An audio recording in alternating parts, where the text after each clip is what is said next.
Hello and welcome everybody to our first HUBsights webinar for 2018. I'm Anne McDonald, Head of Marketing at Hub24.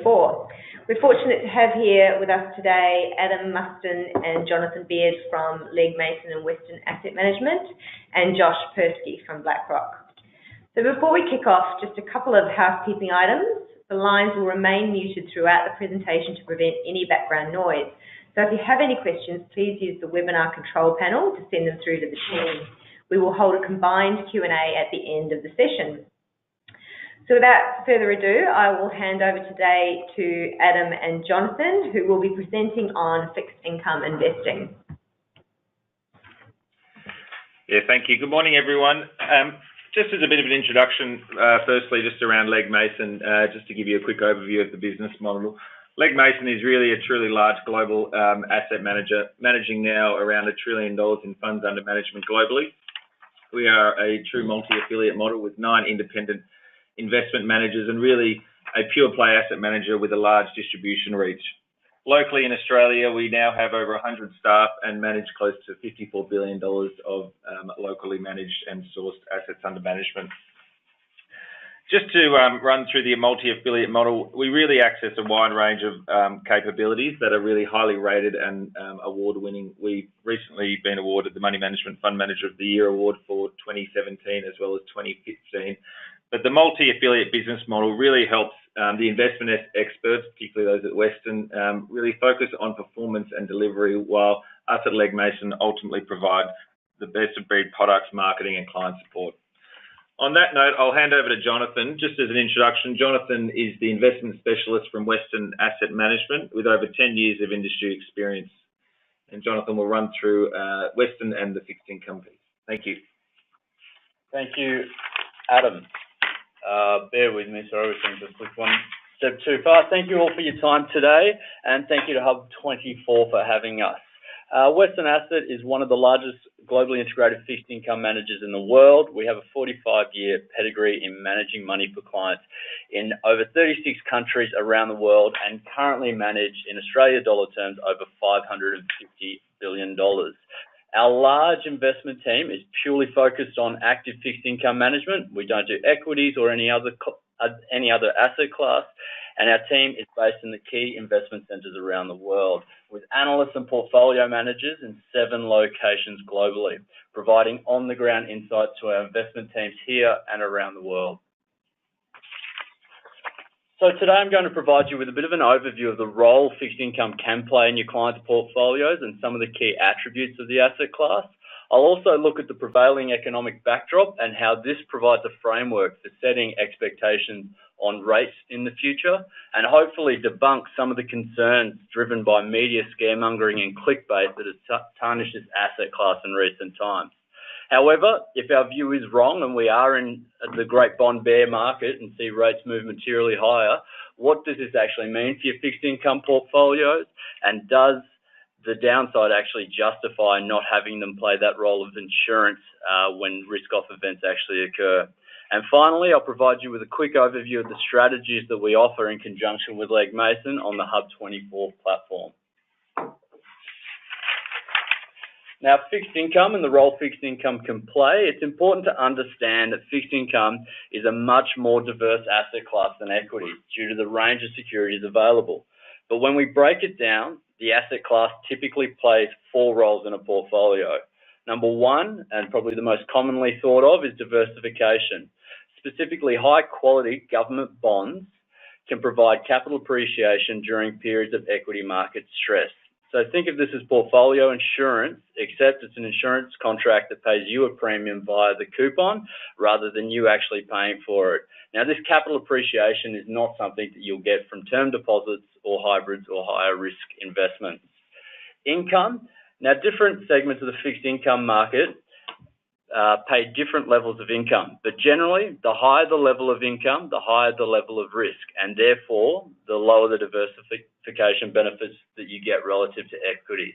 It's important to know that there is actually no free lunch. Liquidity, again, this differs materially across the asset class, but during periods of stress, such as the GFC, high-quality fixed income portfolios can be relied upon for their liquid nature relative to risk assets. As an example, our funds were all open and liquid during the crisis, while other strategies, such as those based on hybrids, were very difficult to trade.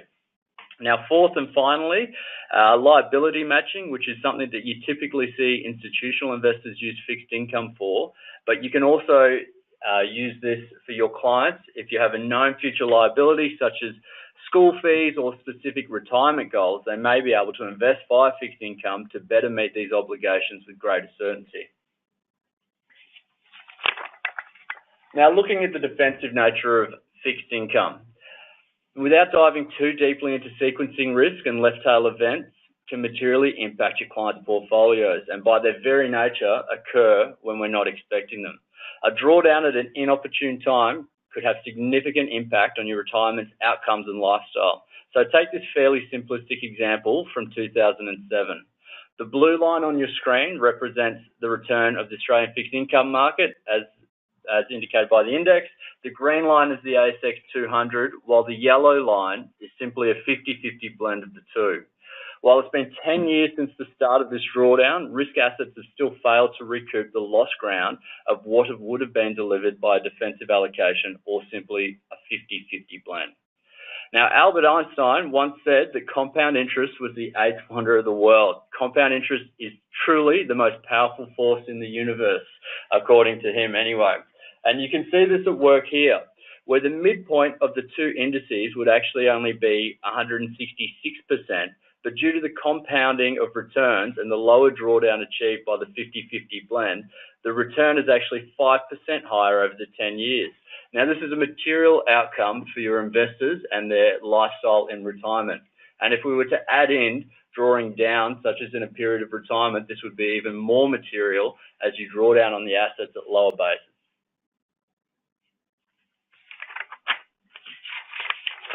Now, income. As I mentioned earlier, different segments of the market pay different levels of income. This is broadly determined by the level of risk. However, if you are seeking to increase your overall portfolio returns by allocating to riskier fixed income strategies, it's important to be aware that they may not offer the defensive characteristics in periods of stress. Now, looking at the chart on your screen, what we have here are returns across different periods of stress. The US downgrade in 2011, the Eurozone breakup concerns in 2012, and so on. The dark blue line is the 10-year government bond. The light blue is the Australian fixed income market as represented by the index. The green is the ASX 200. Now, in yellow, we have the US high yield market, and in purple, we have the US leveraged loan market. Now, while the high yield and loan markets offer you a much higher yield, they are clearly more correlated to equities than they are government bonds, and therefore, you need to be very considerate of the implications to the overall portfolio when allocating to strategies such as these.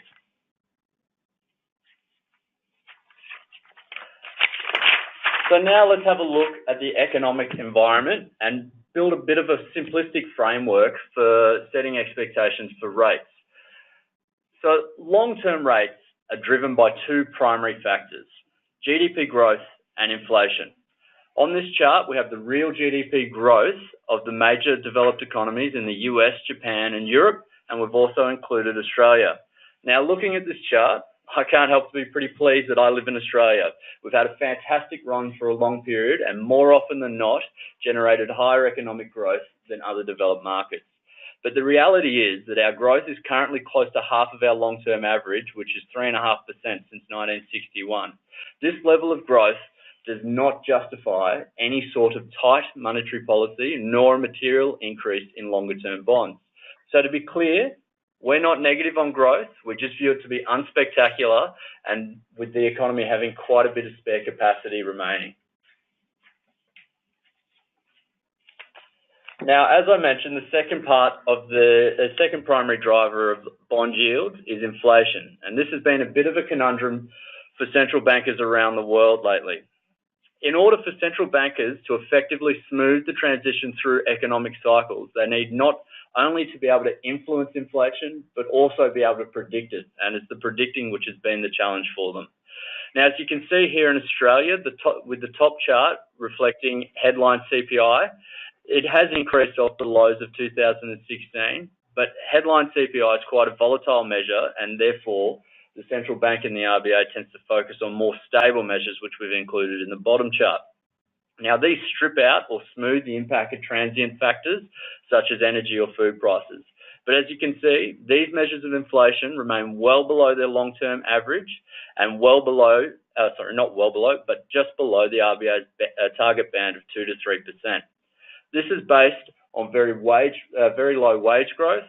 In fact, since 2012, wage growth has actually struggled to outpace inflation. So from our perspective, the two major determinants of long-term bond yields, GDP growth and inflation, remain well below long-term averages and are a headwind to rates moving materially higher in the near term. Now, thinking about the cash rate and thinking about what the RBA wants to do, which is normalise rates versus what they can actually achieve, we need to consider the consumer and the structure of our mortgage market relative to others. Yes, in the US, they have managed to raise cash rates in recent times without impacting the consumer or the economy significantly. But this is mainly due to the fact that their mortgage market is predominantly fixed for life at inception and based off the 30-year bond. This results in a very slow transmission of interest rate hikes from the Fed through to the consumer. However, in Australia, our mortgages are generally floating or fixed for only short periods of time. Therefore, banks pass on these rate increases to the consumer pretty much instantly. Now, considering the increased debt burden, which you can see on the left-hand side of this chart from the household sector, where debt has increased materially, but wages haven't, we view the RBA's cash rate to be as a potent tool as it ever has in history, with small moves in the cash rate likely to be acutely felt by what is already a very soft consumer in Australia.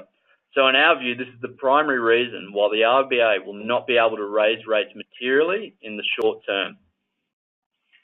So in summation, when you're in your next investment committee and considering your allocations to fixed income or your expectations for bond yields, think about economic growth and your expectations for that, and also inflation. And these are the two main components which will drive bond yields in the future. While taking you through our view on where we see rates in the medium term, it's also to consider the downside if we're wrong. So what would happen if rates increase in Australia? Now, many commentators point to the return on a 20-year or 10-year government bond as an example of a possible capital loss, but the reality is far less severe. Looking at this chart, the dark blue represents the change in the 5-year government bond. We've used this as it most closely reflects the duration of the overall index.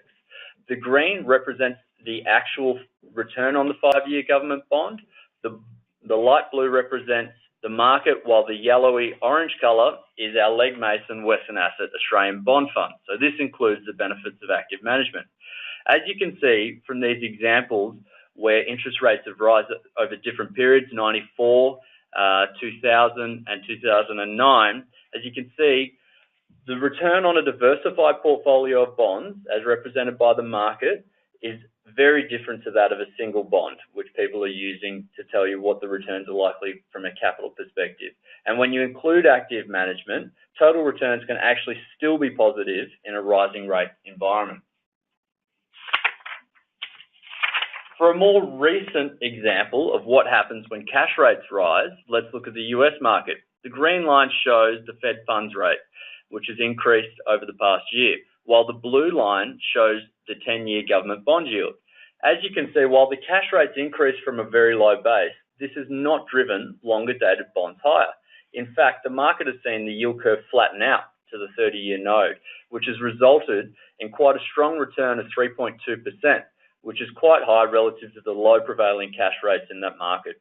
While this may seem a little counterintuitive, when considering the main drivers of longer-term bonds are GDP growth and inflation, and increasing interest rates is intended to dampen both of those, this kind of makes a little more sense.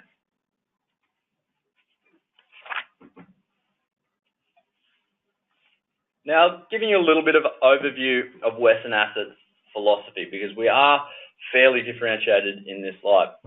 Western Asset has retained a consistent investment philosophy over its 45-year history, and these core beliefs are what drives our investment decision making. At Western Asset, we subscribe to two tenets: long-term fundamental value and diversified strategies. Now, when considering value-orientated strategies, most people think of equity managers such as Warren Buffett, and in this regard, we're a bit of an outlier in fixed income. But ultimately, we believe that markets misprice securities, and we can identify these mispriced securities or these opportunities through fundamental research and outperform passive strategies by emphasizing these views in our portfolio. But we're mindful that we're not always right, and therefore we seek to have diversified strategies within our portfolio, ensuring that we're not leaning out the same side of the boat with all of our positions. So in this regard, we seek to have more consistent returns over a period of time rather than swinging for the fence in any given month. While it's great to have a philosophy, really the only proof statement of it is performance. So in this chart, we have an independent survey produced by Mercer showing the risk and return outcomes for the Australian Bond Fund against its peer set and the benchmark. As you can see by the red dot, we've outperformed the benchmark, which is the yellow dot, and the median manager, which is the green dot, over both periods. But importantly, in doing so, we've not displayed excessive levels of risk. In fact, we've actually managed to constrain volatility to a lower level than that of the benchmark and the median manager over both time periods, which we think is important and is reflective of our diversified strategies.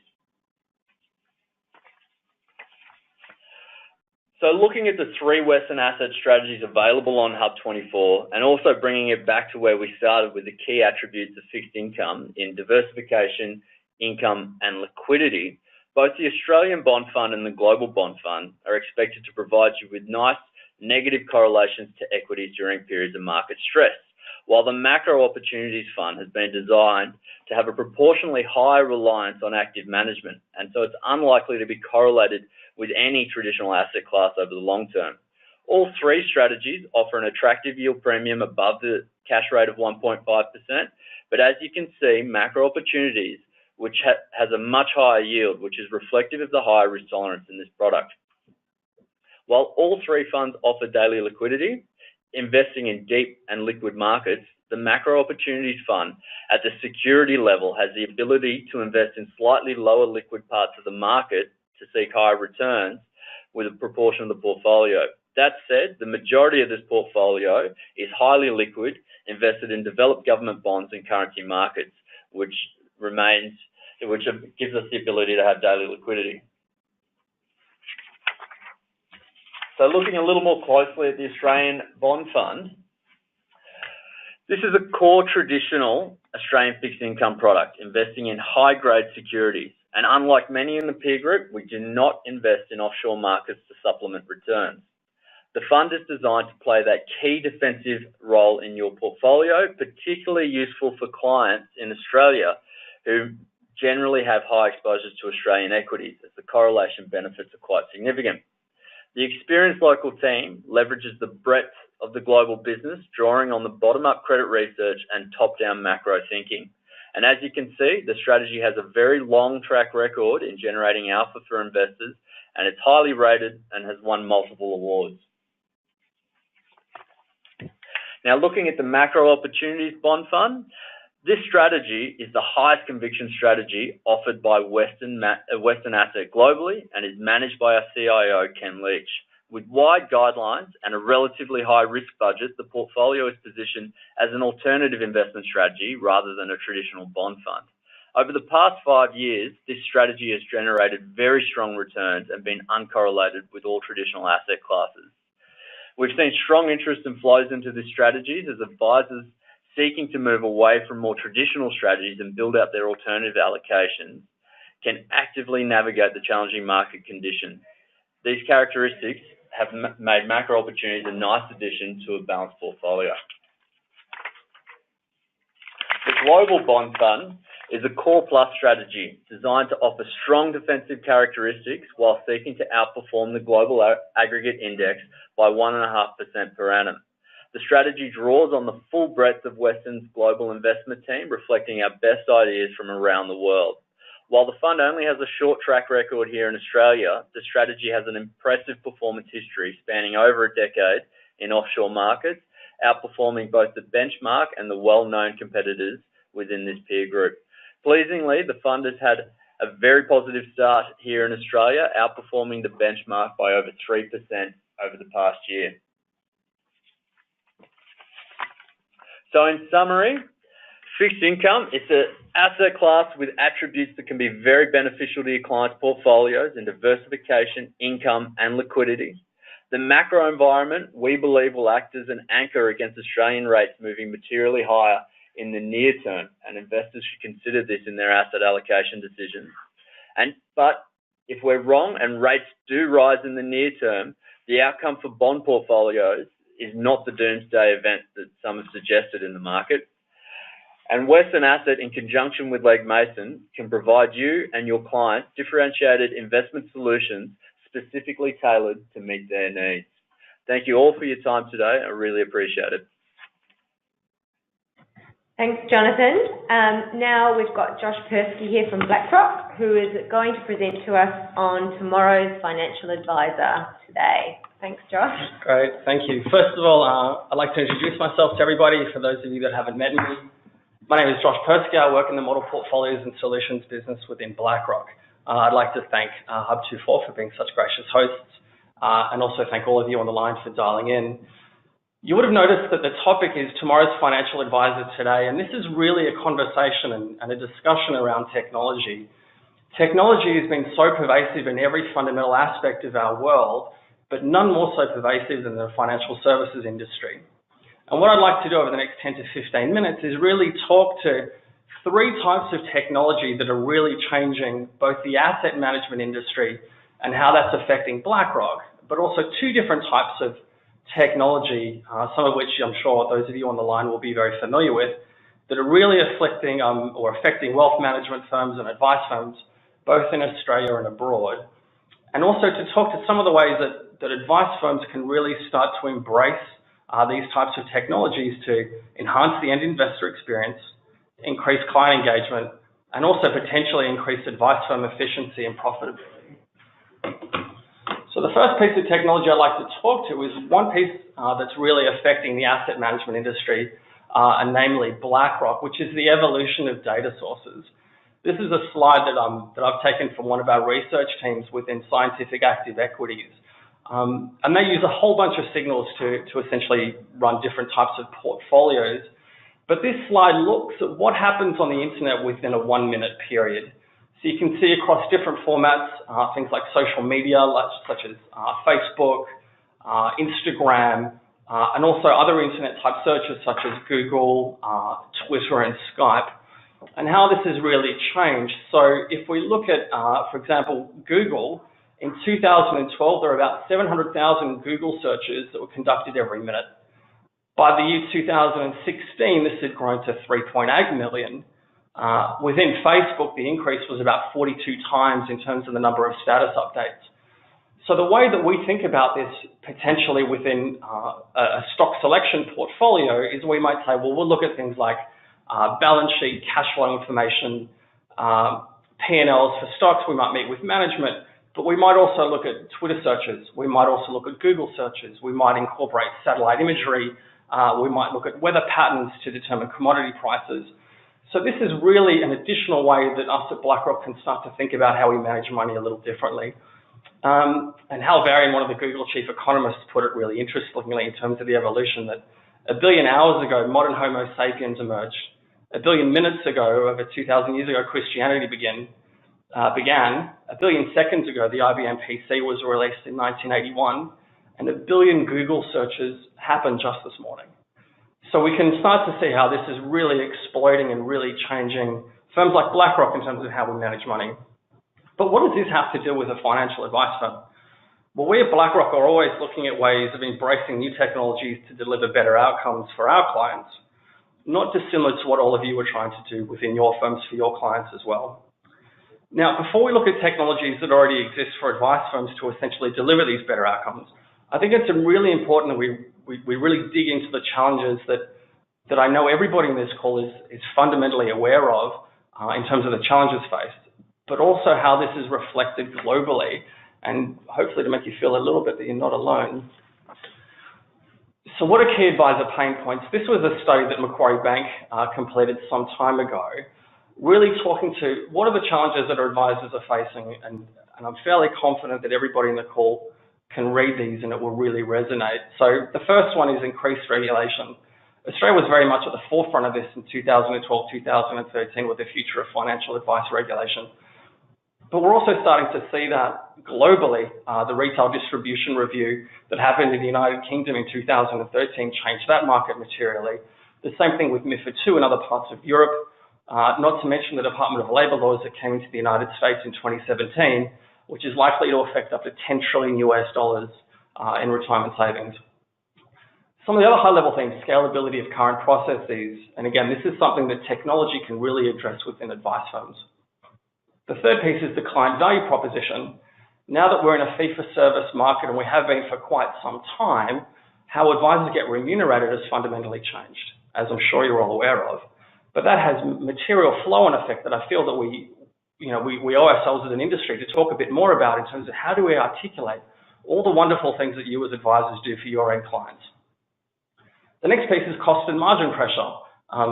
This is not something that's unique to the advice firm. To give you a sense as to how we feel it within the asset management industry, we run within BlackRock an S&P 500 ETF. You can buy it on the local exchange. It's called IVV. It tracks the 500 largest market cap securities in the United States. We charge 4 basis points for that. So to put that into perspective, you can put $10,000 in that ETF and we'll charge you $4 a year. So cost and margin pressure is clearly a challenge everyone's facing. Growth is obviously another one. Advisors are obviously looking to grow their businesses, increase funds under management and their client base. But how do you effectively do that with all the other challenges that you're facing on the back end? The next piece is managing risks. And in all the advisors that I speak with, both locally and abroad, I came back from San Francisco only last week, the risks that often get spoken about are compliance risks. I think one of the ones that we owe ourselves as an industry to talk more to is managing market risk. And it's not a surprise considering we've been in an equity market bull run for the last 5 or 6 years. It tends to fall off a little bit, but it's something that we need to be quite cognizant of. And lastly, technology, as wonderful as it is, really isn't the panacea or the silver bullet that everybody expects it to be. As I mentioned, I was in San Francisco last week meeting with global colleagues, and the amount of technology that exists for advisors to help do what it is that they do best is enormous, and it only gets bigger. But these pain points and high-level things continue to prevail. But what does this mean tactically? So according to this survey, production of advice documents continues to be a bane of lots of people's existence. Records of advice is one that tends to come up quite often. Things like managing corporate actions, dividend reinvestment plans, stock splits, M&A activity. Portfolio rebalance is a really big one, and fund changes. When I talk to advisors that run portfolios for say 200 or 300 clients, and they decide that they wanted to make a tactical overweight to say Korean equities at the beginning of last year, and then all of a sudden Kim Jong-un threatens to blow up Guam with a nuclear missile, and the advisor determines that on a risk basis they want to remove this exposure. How do they sell that? How do they sell 300 clients out of that exposure? Well, it's 300 records of advice. You've got to call 300 clients. You've got to trade 300 clients. And the time that can take, and I'm sure everybody on the call knows this better than me, can lead into the weeks and months. But it also brings about other questions in terms of managing risks. Well, which client gets called first? Which client gets called last? And is there technology that can effectively and timely change the way that advisors essentially address these tactical issues? So BlackRock as a firm looked at this, and we really wanted to understand how as a firm we can help advisors rationalize all the wonderful work that they do in terms of the value proposition. So this was a survey that was conducted out of the United States in late 2015, asking financial advisors in the United States, what is it that you do on a day-to-day basis? Let's list out all of your activities, and let's talk to what are the activities that take up the majority of your time, ranked from top to bottom. So we can see at the top, no surprises, client meetings and client service takes up the majority of the time, followed by portfolio management, client acquisition and research. And as a firm, BlackRock sat down and thought, is there a way that we can help advisors further articulate all the wonderful things that they do, but also give them back sufficient time that can be not only positively contributing to the client experience by more client meetings, more face-to-face contact, but can potentially also have a positive impact on P&L, but also reducing risk of things like portfolio management, research and trading. And that's essentially the separately managed account story. So, talking about separately managed accounts, this is the first piece of technology. I thought, speaking of HUB24, this would be an interesting one, and I'm sure all of you on the call are very familiar with it, but I wanted to talk to a piece of research that I'm guessing some of you may have read that Morgan Stanley Sell-Side produced in June 2016 called Disruptors. Now, in June 2016, Morgan Stanley Sell-Side forecast that managed accounts were going to be taking share from other platforms with roughly a 35% compound annual growth rate, implying a 7% market share in 2020, but could deliver up to 75% of industry net flows. Now, the interesting thing to look at is that in June 2016, this piece of research forecast that managed accounts within Australia, by the end of 2017, would have about $22, $23 billion in FUM. Now, the Institute of Managed Account Professionals, or IMAP, conducted their survey towards the end of 2017. And according to their survey, they determined that the amount of assets sitting in managed accounts was closer to $50 billion. So more than double what Morgan Stanley Research forecast in the year prior. And we understand why for all the reasons. So managed accounts is one piece of technology, but what about the other one? And this is one that we're starting to see within BlackRock that's becoming even more prevalent within the wealth management industry, which is the exchange traded fund. I'm sure those of you on the call, or most of you, are very familiar with an ETF, but an ETF essentially holds an underlying index. So we have an ETF called iWorld, or IWLD, which holds MSCI World IMI. So it holds roughly 6,000 stocks across 23 developed market countries, large, mid and small cap, multiple currencies, all traded in one trade, IWLD, on one exchange on the ASX in one currency. So it's instant diversification, it's liquidity, and it's full transparency into the underlying holdings. So is there a way to bring two of these technologies, so the managed account and the ETF, together to help advisors achieve greater efficiency and potentially better client outcomes?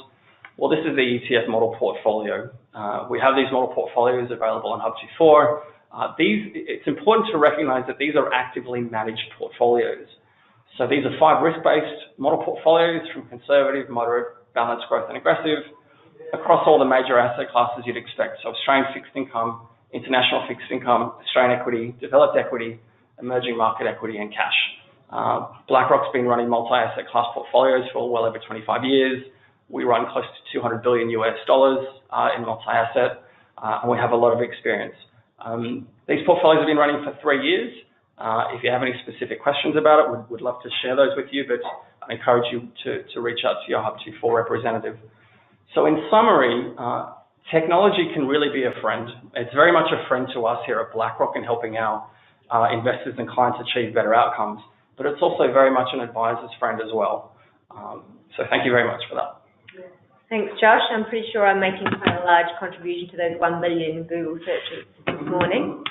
Right now, it's time to open up for questions, and we have our first one here for BlackRock, which is, do you have independent research for your portfolio? Yes, we absolutely do. We were rated by Lontech as a recommended rating for all the model portfolios in February last year. At the time, the models had only been running for 2 years. So for BlackRock to receive, or these models to receive a recommended rating within such a short period of time was a wonderful endorsement.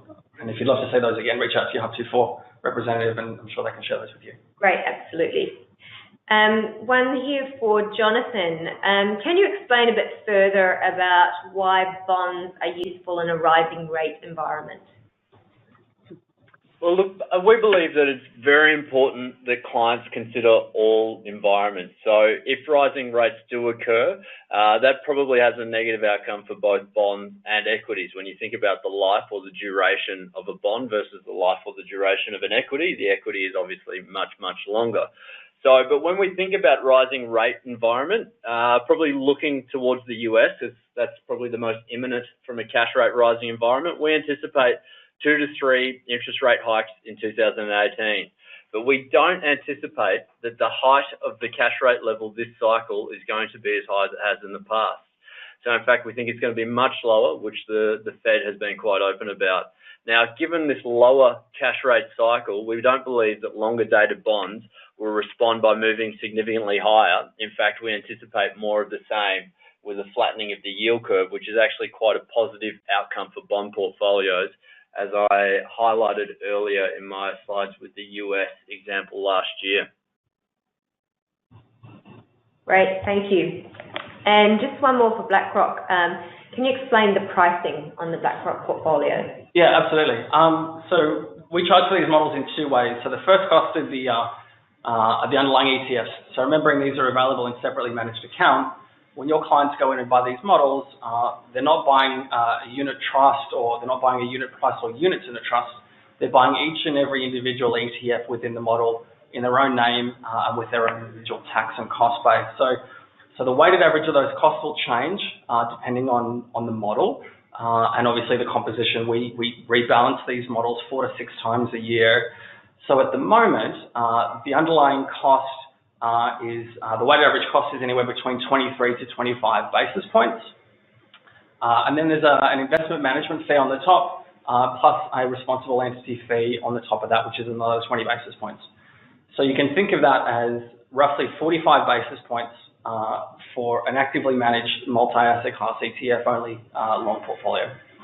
Great, thank you. And one more for Josh. Can you please explain the active management approach within the SMA? Yeah, absolutely. So we take a 3-step approach here. The first is to build strategic asset allocations across all 5 of the risk buckets. Like I mentioned, we've been building strategic asset allocations within Australia for Australian investors for north of 20 odd years. So we start that by building our 10-year capital markets assumptions. So those are expected returns and expected volatilities for all asset classes. We make that readily available and publicly available on our website. Feel free to use those. And over the top of that, we have some specific quantitative screens that we run. So we run a typical valuation signal. We also run a momentum screen as well. That tends to be a faster moving signal. And when we rebalance the models every quarter, we trade to those specific signals around the strategic asset allocation. So the bet's going to be plus or minus equities to fixed income. And then we'll take tactical bets around country selection, style, currency, and the like. The last piece is what we like to call a fundamental overlay. These are quantitative models, but that's not to say we don't have somebody within BlackRock holding the steering wheel to make sure that it's driving in the direction it's supposed to. So we have an investment committee that meets at least every month, and we use BlackRock's proprietary risk analytics software called Aladdin, where we look through things like exposures, sensitivities, we run stress tests, evaluate risk, and pre-trade analysis. And we share a lot of this information with you on at least a monthly basis. So that's our end-to-end process. Great, thank you. Looks like we've come to the end of our questions, so we'll wrap up today. Thank you very much to Josh, Jonathan, and Adam for presenting today. And if you would like to get in touch with any of our presenters, please reach out to us, your BDM, or email us at marketing@hub24.com.au. And keep an eye out for our next HUBsights webinars coming during February. Thank you very much.